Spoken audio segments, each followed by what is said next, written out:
ស្ដីពុកម៉ែបងប្អូនប្រិយមិត្តជាទីគោរពសូមស្វាគមន៍មកកាន់ Channel ឆ្នោតមហាសប្បាយរបស់ Admin ថ្ងៃនេះ Admin មានលេខតម្រុយល្អៗរបស់ឆ្នោតយួនសម្រាប់យកមកចែកជូនពុកម៉ែបងប្អូននៅថ្ងៃទី15 ខែ12 ឆ្នាំ2025នេះ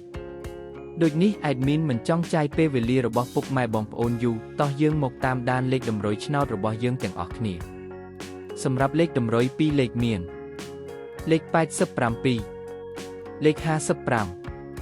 និងចុងក្រោយលេខ29សម្រាប់លេខតម្រុយអូស2លេខមានលេខតម្រុយទី1អូស80និងលេខតម្រុយចុងក្រោយអូស50សម្រាប់លេខតម្រុយ3លេខមាន867គុណនិង205គុណ